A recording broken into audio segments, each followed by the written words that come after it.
Thank you all so much. May I now request the Honourable Minister to deliver the presidential address.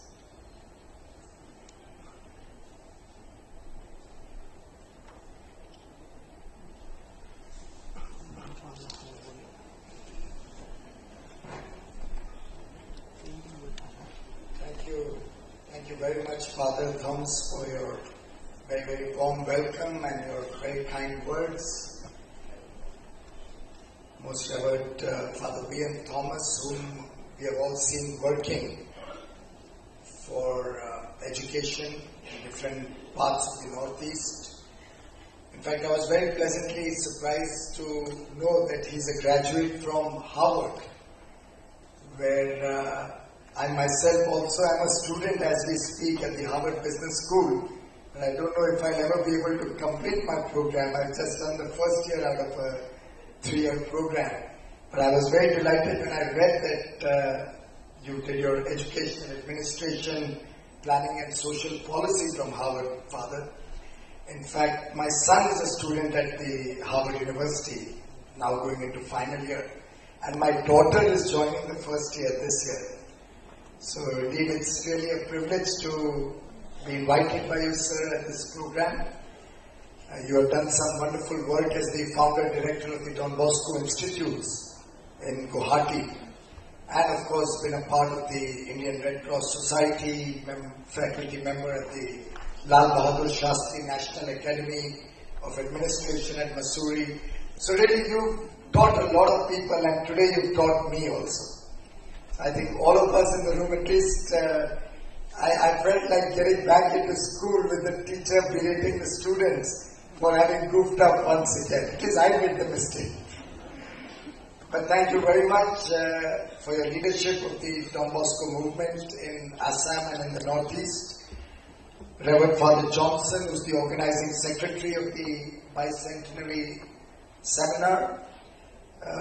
Reverend Sister Elizabeth George, the Provincial of the Salesian Sisters, Reverend Father K.J. Thomas, Reverend Father M.C. George, who's the National Secretary for the Don Bosco Schools in India, Reverend Fathers, Sisters, Brothers, faculty members and teachers of various Don Bosco and associated organizations in Assam and Meghalaya, all the young performing artists who gave us this very, very beautiful performance and in a way highlighted the theme of your seminar today. Truly, if we can get freedom from all these evils in India, and I could add one more which was left out in that, and that was possibly freedom from poverty, freedom from illiteracy. I don't know if ignorance was already written there, but truly, if we can all of us work together in the spirit of brotherhood and as one Indian family to get rid of all these evils that plague the country and all the problems that we have, where large parts of India still sees Maoist tendencies, still sees extremism of the worst sort. Large parts of India still does not have access to a good home, to drinking water, to electricity, poverty, malnutrition, lack of education. These truly are the problems from which, for the freedom of which we are all working for, the freedom which the freedom fighters fought for and gave us independence on 15th of August 1947.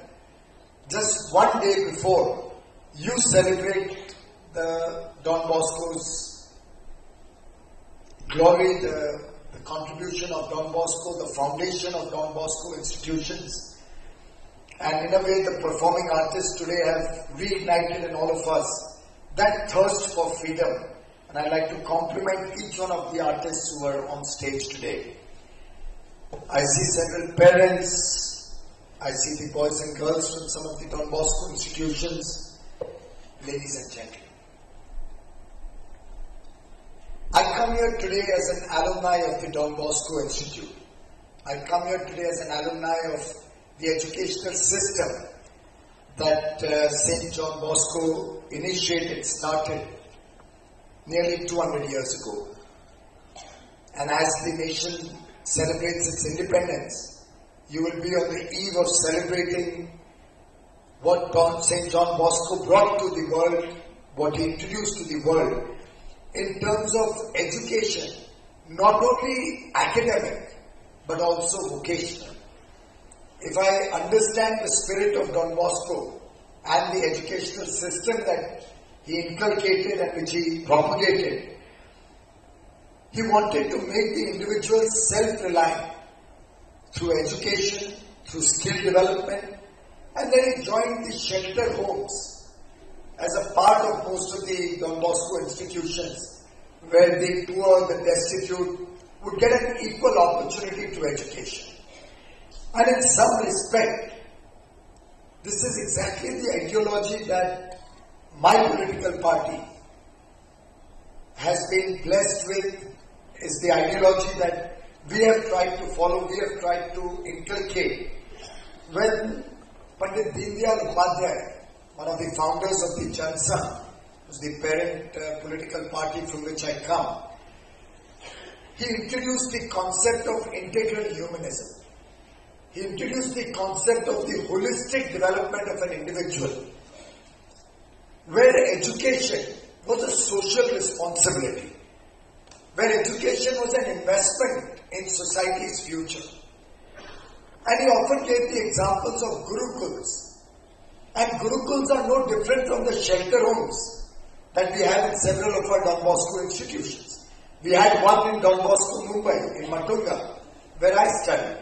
So right outside our school building, there was another building which had the young boys from a background where they could not afford quality education given their economic situation, but were provided a shelter home, were provided equal opportunity for education.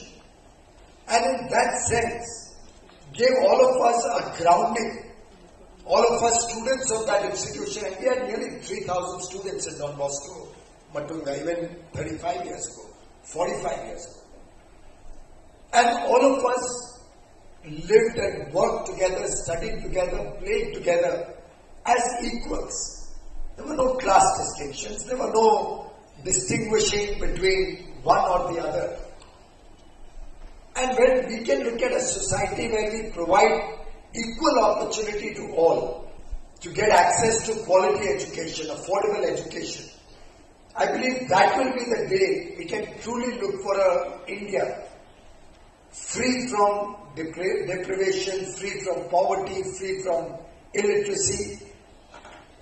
And for that, all of us have to work together. All of us have to work as a team. It will have to be a shared responsibility of society. It will have to be a shared responsibility of all of us who have had some privilege, which many others have missed out in life or have been left behind without.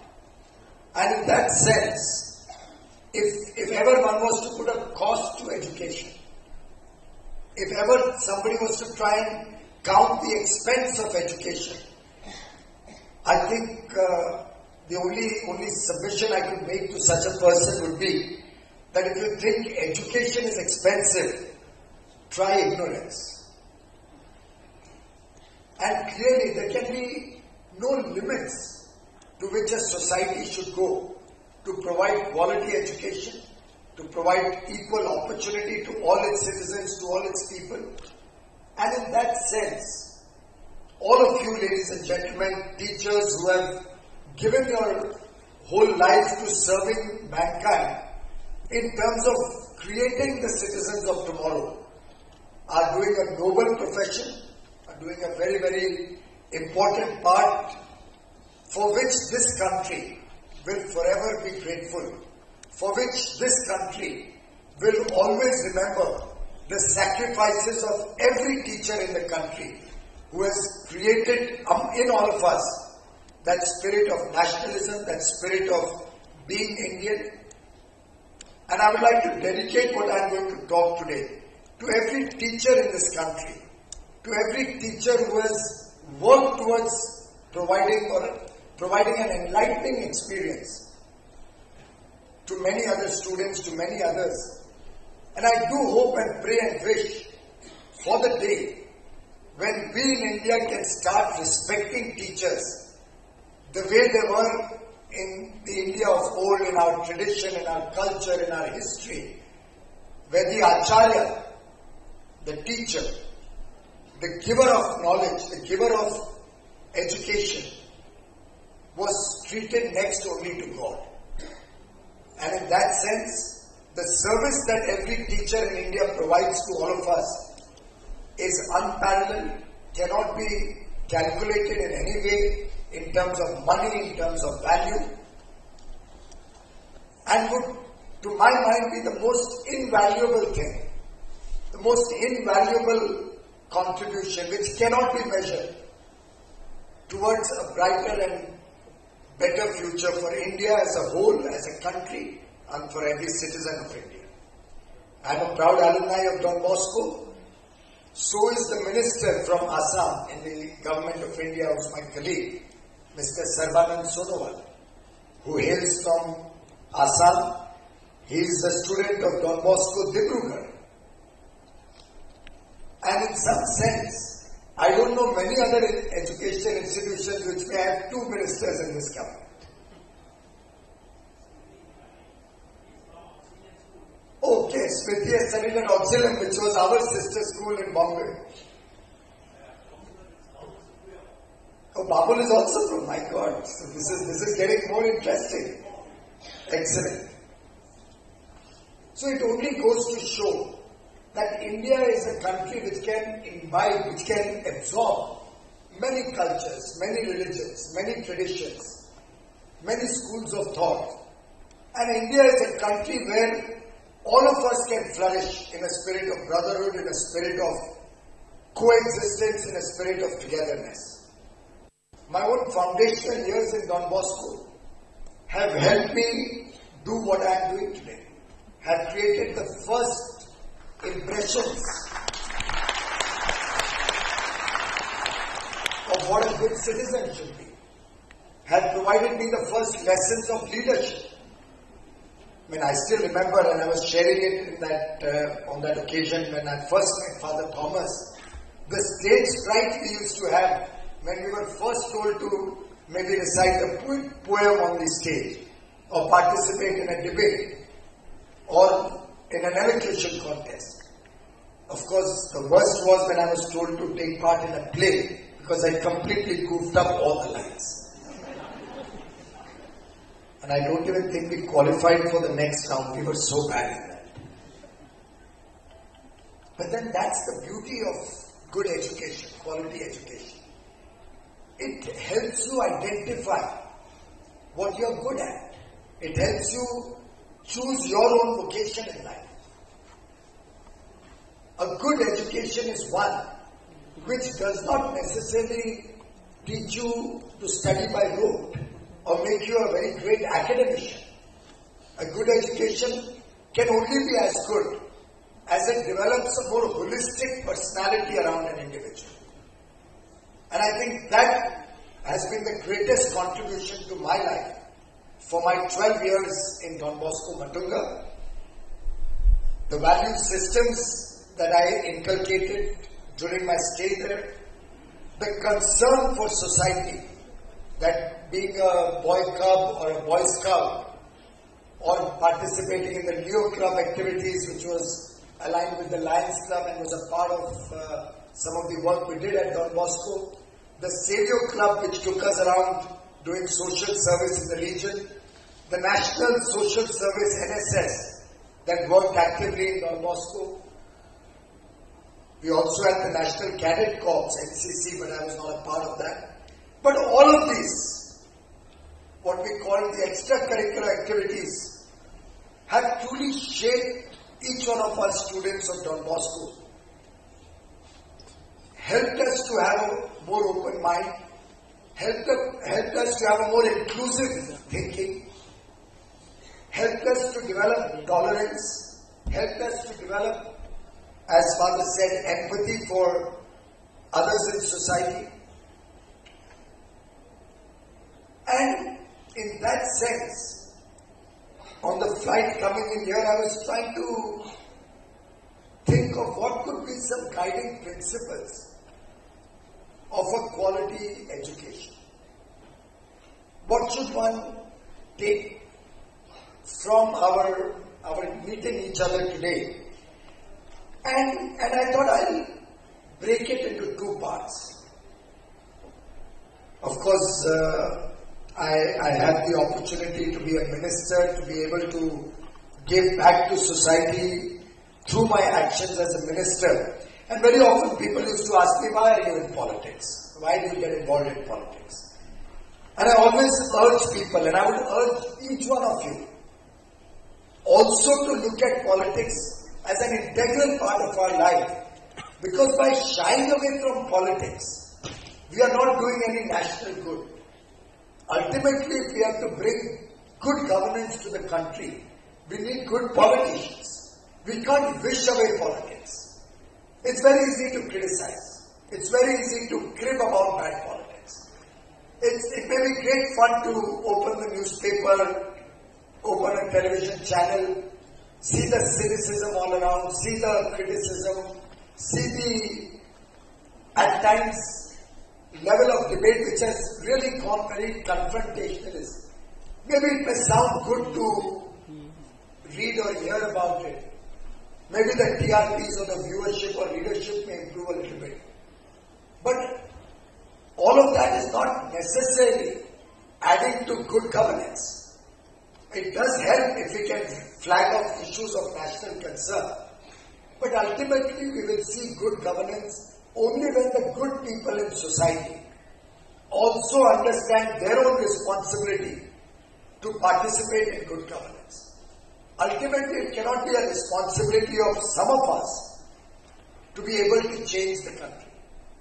It will have to be a shared responsibility of politicians, of educationists, of teachers, of students, labor, business persons, artists, all of us, the entire society, has to take this as a shared responsibility to bring in good governance into the country.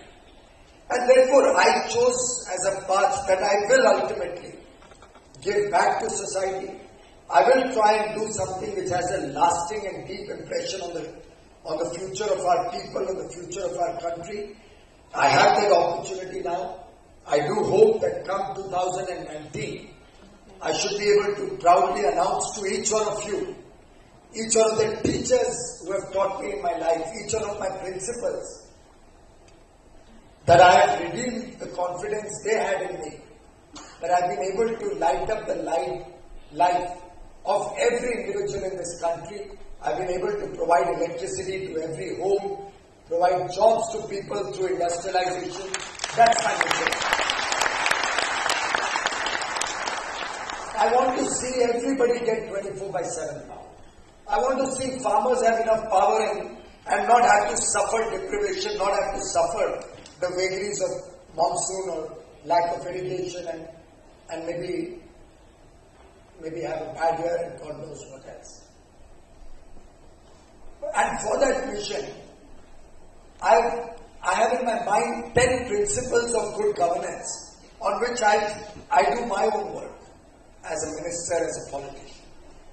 I'd just like to briefly share those 10 principles or 10 commandments that I follow as a politician, as a minister. And from that I will lead to what I jotted down on the fly as possibly 10 commandments we could take of a good education system, of a good education policy for us to use as good teachers. For my good governance role, I believe one of the most critical elements is decisive leadership. A leader has to be able to take decisions, take bold decisions. He has to sometimes take tough decisions, difficult decisions, but one has to be decisive. Weak leadership never got anybody anywhere. Second principle is I'd like to do a root cause analysis. So if there is a problem flagged off, one will have to check where the problem started, what is the root cause. The problem, what you see in front of you, may be completely different. When you analyze it vis-a-vis the root cause, where the problem started. And if you are able to address the root cause, you will be able to find a more sustainable solution to the problem. Every action that we do, the third principle, has to be outcome oriented. Our action cannot be just for the sake of an outlet. It has to be outcome oriented. So my work has to have an outcome. When I have decided that I have to provide power to all, one and all, 24/7, affordable, quality power by 2019, I know what is the outcome that I am working for. It helps plan whatever else you are doing. It makes you more efficient. It makes you more effective. The fourth principle is you have to have a time-bound execution of whatever you are doing. And I try to make sure that whatever actions we plan, there's a responsibility matrix. Who is responsible? By when he will deliver. The fifth principle is prioritization. Each one of us in our life has 100 things to do. Teachers have a lot of things to do. You have to maybe take attendance, you have to keep the discipline in the class, you have to cover the curriculum in a defined time frame. So you prioritize. You know what's important each day. You take the important stuff and make sure you ensure you finish that. You prioritize your life. You work with partnerships. All stakeholders have to be taken into confidence and one works as a team. So partnership with stakeholders is a very important element of any teamwork, of any organic entity. And that is, in a way, also makes you more responsive. You tend to be more considerate to the other person's point of view. Technology is a great enabler and a great leveler. So focus on technology helps us to do our job better. Of course, in government, you've all heard, you've all criticized the deep level of bureaucracy and red tape. So one of the principles I try to do is, how can I cut down the bureaucracy, the paperwork, the red tape, make it easier to work in whatever field I'm working on. Of course, innovative financing is something which is really more particularly useful for me, may not necessarily work, or for that matter, actually it works in every institution. Even an educational institution, if it uses its resources smartly, can get a bigger bang for every rupee that you spend. So innovative financing actually can work for every institution. And lastly, accountability and close monitoring. Unless I am accountable to my leaders, unless I am accountable to the system, unless there is somebody monitoring closely my work, and similarly, I am keeping my people accountable for what they are supposed to do. I am monitoring the work of the people in my team. You'll never be able to get any of the above outcomes. Of course, transparency and rule of law have to be the basic guiding principle on which any government works. And these, ladies and gentlemen, are few of the principles on which I think we can turn around the fortune of India, we can change the future of every citizen of India, we can bring really good governance and a good political environment for the country. We can reignite faith in the system, which I suspect is gradually getting eroded. And to reignite that faith, we need to change the mindset of people. We need to get them to believe in what is happening. And that will obviously mean a lot more tolerance, a lot more understanding, a lot more working together as a team, working together as colleagues, as friends, as Indians first before anything else. And taking away from this or taking a cue from my own principles of working, I try to think what could be 10 commandments for a good educational system. Not necessarily in the right order, because I just penned them down while flying out of Kolkata into Guwahati. So the order may not necessarily be in priority or in order of importance. But maybe I'll share with you and I'll urge you to reflect on it. And if you can add or better that, please do share it with me. I'd love to know something more. I'd love to learn something more from each one of you.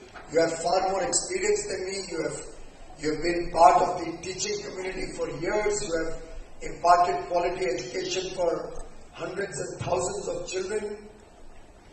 You've done service to society, and certainly your experiences can help me in my own world, and I'm open to learning from each one of you. But I thought some of the important ingredients of a good educational system could start with an equal opportunity to all. We have to, in this country, provide equal opportunity to all to get quality education, affordable education, adequate facilities for education. We can't have a system where one student has a very cozy atmosphere, the best of books, the best of gadgets, the best of technology at his command to be able to shine out in his academic career, and another child still studying under a street lamp. And it pains me, 68 years after independence, to see children still coming out of their homes to a reading room because they don't have enough electricity or enough space at home. It pains me when I go to a temple. I usually on Saturdays go to the Mahalakshmi temple at Bicentenary in Mumbai. And right next to that there is a Shiv temple. And it's a large forecourt outside the temple. And in the courtyard, in the little bit of light that is there, I often find young boys and girls studying on the steps with their books spread out doing some algorithm or maths theorem or something or the other. And it pains me that this is not the future that these young boys and girls had ever expected that India would give. And that is where I think equal opportunity for all, where there has to be some affirmative action to give, particularly the people who are deprived of this quality education, an opportunity and equal opportunity. And with that, I'd like to make a particular mention for facilities for the girl child. Our Honorable Prime Minister is focused and he has initiated the Beti Bachao, Beti Padhao campaign. And truly, there can be no more noble service than providing education to a girl child, to providing her a good future, to preparing her to face life. And in that sense, I'm delighted to know that Don Bosco, the Salesians of Don Bosco and the Sisters of the Salesian Society are doing some very good work in providing quality education to young girls in the Northeast, and I do hope this will continue in the years to come. The second would be what I mentioned earlier, the all-round education of a child. Particularly in the formative years, it's not only the academics that matter. You need to have equal focus on sports. You need to have equal focus on physical education, whether it's elocutions, debates, thematics, whether it's inculcating public speaking, the spirit of public speaking, the spirit of social service. It's the holistic development that an educational system has to provide. I had mentioned to Father Thomas when we met in Mumbai at that program. I did not top in my school in the 10th standard when we completed education in school. I stood second. And I think I mentioned that day that all my life, every academic exam I took, I by and large stood second, never stood first. So whether it was my chartered accountancy, whether it was my law, everywhere I was always second. I don't know why. Don Bosco left out something there. Or I did not improve as good as I should have. I should correct myself. But Father Thomas, sir, your namesake, Brother Thomas. Brother Thomas was the principal of Don Bosco when I passed out in 10th. And the tradition in the school was that the best student of the year is awarded to the boy who stands first. I remember his name was Avinash Wagmar. And we all assumed that Avinash should get the best student of the year, and I was actually having vada pav in the canteen of Shanmukanand Hall, where we had the annual day celebration. And suddenly I had boys running to me and saying, hey, your name is being announced and you're being called to the stage. And Brother Thomas chose to break the tradition of Don Bosco and gave me the Best Student of the Year award. Even though I had not taught, but on a more holistic perspective, that there was elocution, there was public speaking, there was a little bit of politics, fighting against the teachers all the time. But there was an activity beyond academics. And that, to my mind, is a very important ingredient of good quality education, and which Don Bosco is known for. And we had the best playgrounds in Don Bosco, Mandoli. We had the highest amount of extracurricular activities any school in Mumbai had. Even way back, 45 years ago, when I joined school. So in that sense, a holistic all-round education I look at as the second principle of a good educational system. A critical aspect, and again something which we had in our own school, I'm sure you must be doing it here, is an assessment of a person's vocational skills. We actually had external auditors coming in. And we were asked to each one appear before them and take a vocational test to assess what we are most suitable for. That vocational assessment of a child's interest, to my mind, was a very, very important ingredient.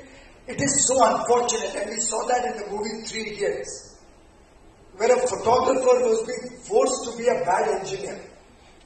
So rather than making him an excellent, outstanding photographer, you were making him a bad engineer. Or you were forcing somebody to do engineering rather than doing innovation. That was Amir Khan, who probably could teach a thing or two to his teachers in that college. So in some sense, correct assessment of a student's abilities, his interests, his calling in life is a very important aspect. To my mind, this is getting lost somewhere in the system. I don't know whether we are doing enough of that in the education of today. I think one important ingredient of quality education would be to inculcate discipline, to inculcate the spirit of good ethics, honesty, integrity. You make a mistake, acknowledge it. You do something wrong, apologize. Somebody else wrongs you. Gandhiji said, show him the other cheek.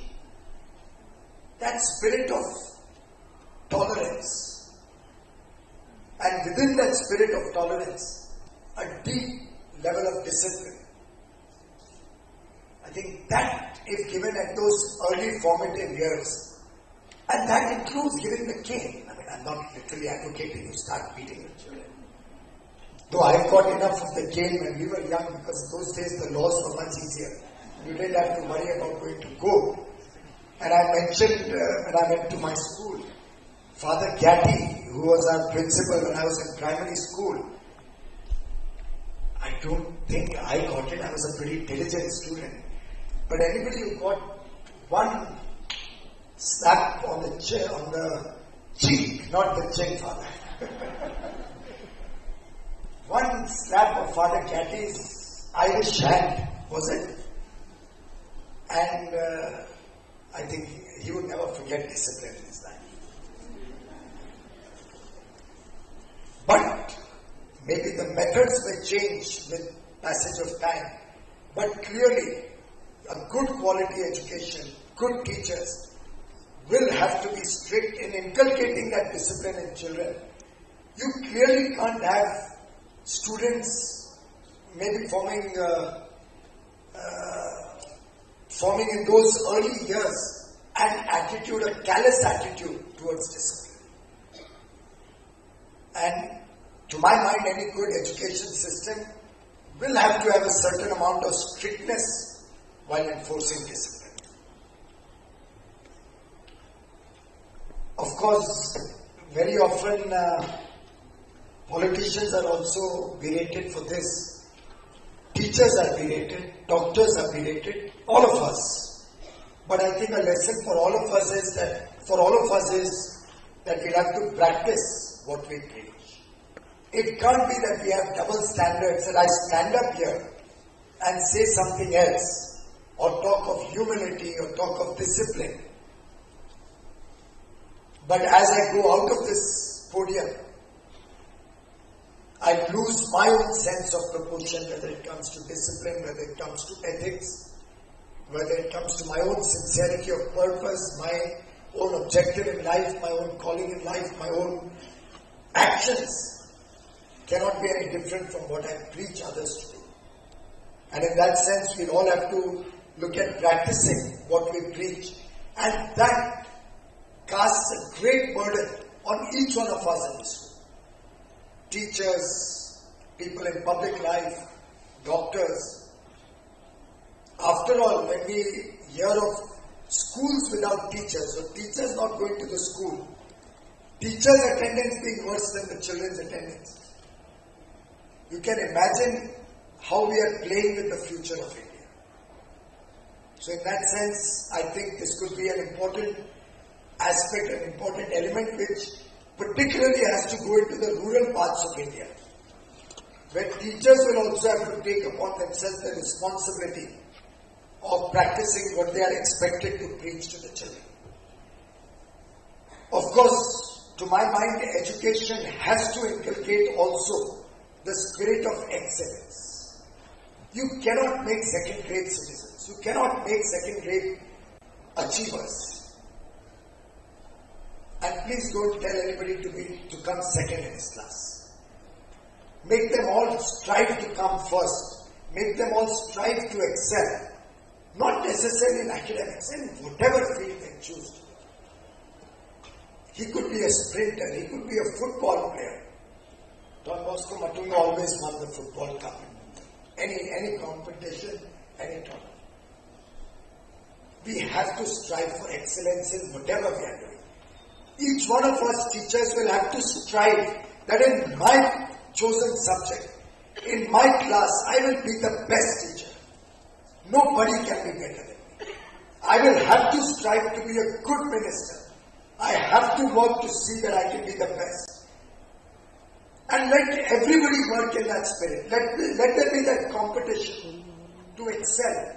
And that is what will make India a superpower. That is what will make India a great country.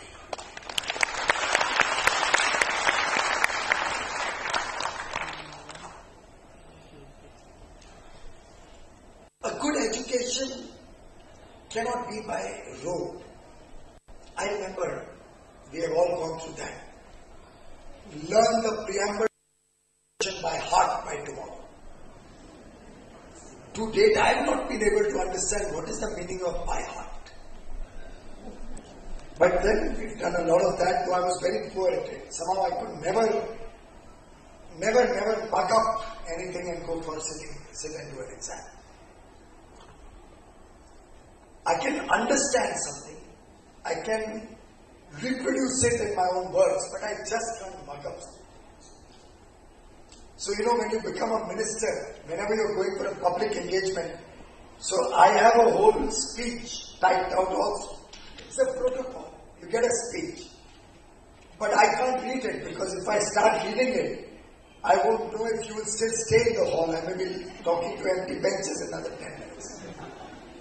So I prefer to have my own, because I can't either understand by rote or reproduce the way somebody else's mind works. And in that sense, for us teachers also, we will have to go to the principles of what we are teaching. Let it be physics, let it be chemistry, let it be biology, let it be mathematics, let it be language. Even language works on principles. You make the person understand grammar correctly. I hope I am not making grammatical mistakes.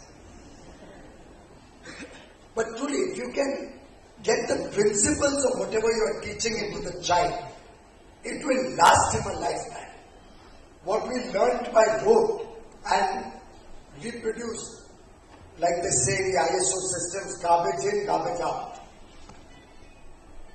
is never going to last a lifetime. It can at best get you some marks, maybe pass or fail, or a rank or no rank, but it cannot give you a future. It cannot give you a career. It cannot give you knowledge.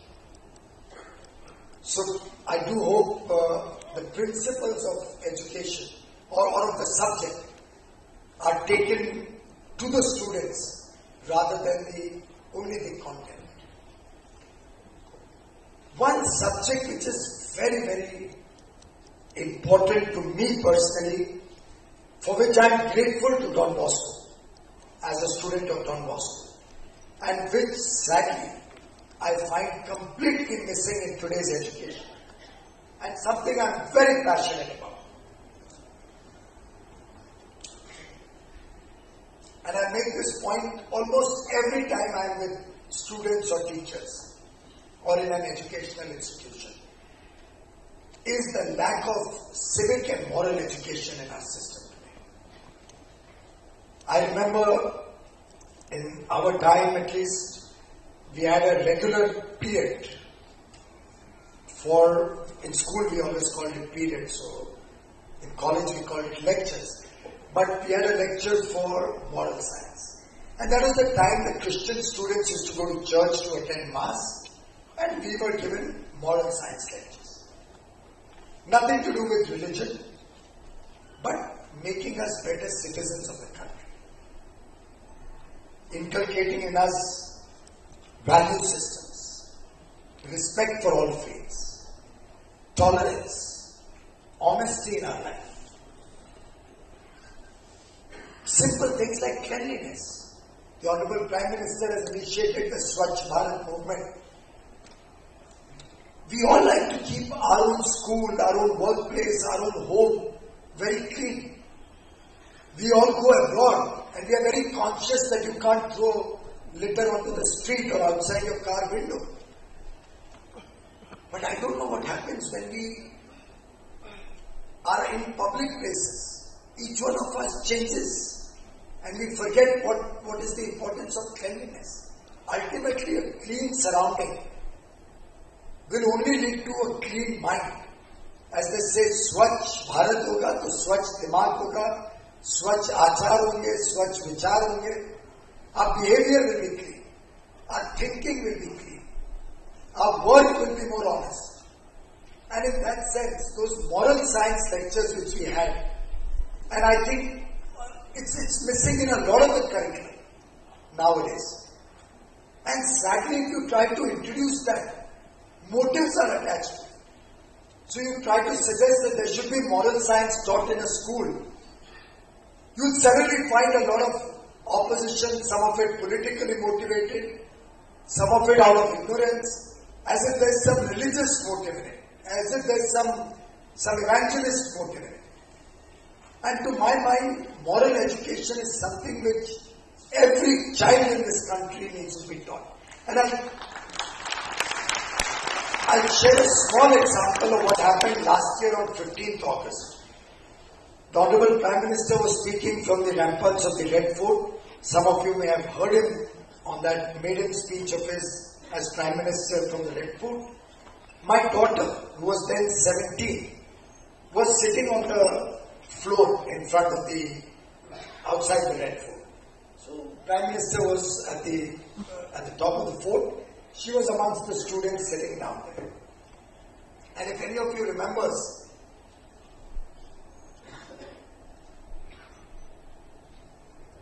the Honorable Prime Minister spoke about teaching young boys to respect girls. We often tell girls, don't wear this dress, don't be provocative, be careful, don't go out in the night.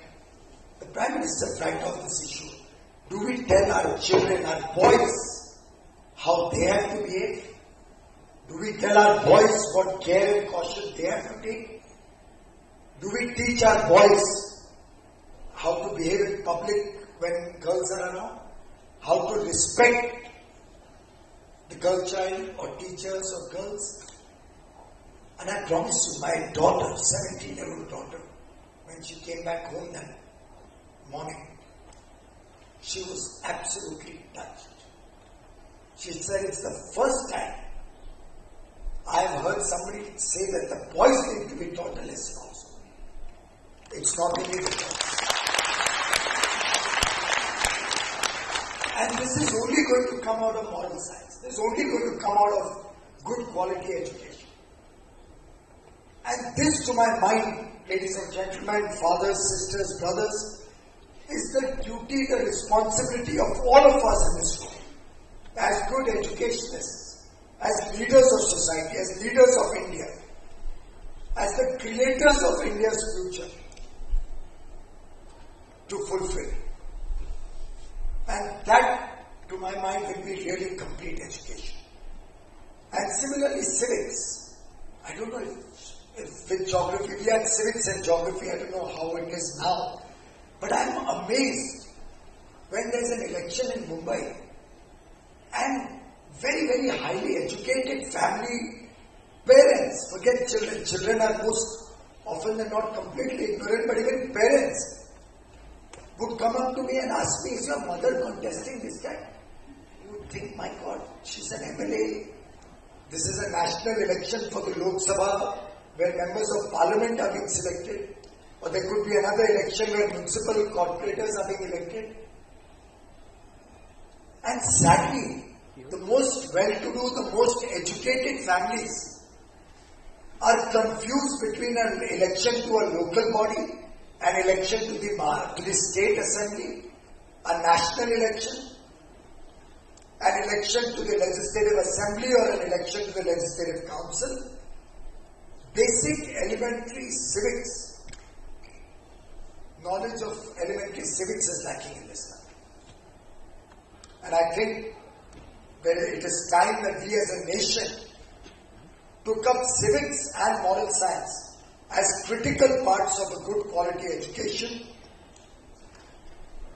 Art, culture, tradition, heritage, all of these can be a part of this period, this time that we spend with the children in teaching them the rich culture that we all have inherited, the heritage that we are all proud of. The saints, the priests, the noble personalities, the freedom fighters of India, they cannot only be relegated to history books, because they are also a part of our culture, our heritage, our tradition, our very being, our forebears, our forefathers who really brought India to this level, and which we are all protecting very passionately in our own way, in our own homes, in our own schools, in our own workplaces. Those traditions, that heritage, also has to go down the generations. And within that training will also come thrift, the habit of savings, will also come the rule of law, the respect for the rule of law. So to my mind, if we all as a society take this up as a challenge, and Don Bosco with its vast spread all over the world and within the country has this opportunity to take this message to the children that come under the fold of Don Bosco's institutions, through the teachers, through the thousands of teachers who are working in your institution, sir, to bring about that spirit of inquisitiveness in our children. Inquisitiveness about what is good, what is wrong. Open the mind to a better future for each one of our children. ignite the spirit of inquiry in our children, to make them better researchers, to make them innovators of tomorrow. And to my mind, the responsibility is cast on each one of us to make India a better place to live in. Don Bosco developed this teaching method which was based on love rather than punishment. That's what I think the Salesian system broadly talks about. And I think through this message of love, through this message of oneness, through this message of belonging to India, through this message of belonging to our value systems, together we can make India a better place to live in. We can make India a superpower, the future of the world. We can spread the message of goodness, oneness, friendship to the rest of the world. And on this happy occasion, when we celebrate the Bicentenary year of Don Bosco's institutions, let us all pledge to contribute in each one of us humble way, to contribute to a better tomorrow for our children, a better tomorrow for the country, a better tomorrow for this great nation that we are all proud to be a part of. Thank you very much, ladies and gentlemen, for this gracious meeting. It has been a pleasure and privilege to interact with all of you, and I do wish each one of you a very happy, healthy future, very prosperous future, a very happy life. Thank you very much. God bless. Dear friends, let's give a standing ovation to Mr. Piyush Goyal, our inspirational leader, and our wish and our hope that he continues to be a transformational leader. It looked as if we were listening to an education minister. My only request to you, sir, is can we really join hands with you in fulfilling your vision of education? Equal opportunities for all, holistic education, moral education, civic education, and all that you said, bringing about that critical inquiry in students forgetting rote memory. You have seen a product, never believed in rote memory, never bunked up anything, never read a speech that is in hand, but spoke. Spoke from the heart, spoke with love, and finally ended saying, Don Bosco system of education is love. Love is at the heart of education. There could not be a better solemn ceremony or whatever you want to call it on this occasion, on the birth bicentenary of Don Bosco, than to recommit ourselves to the ideals and the vision of St. John Bosco. Dear friends, once again, a big round of applause to our Honorable Minister. And thank you very much. You have touched our hearts, you have touched our lives, and you have touched the lives of these 1,000 or more teachers who are assembled here from all various parts of the region. Thank you very much, and over to Father Johnson for the formal word of thanks.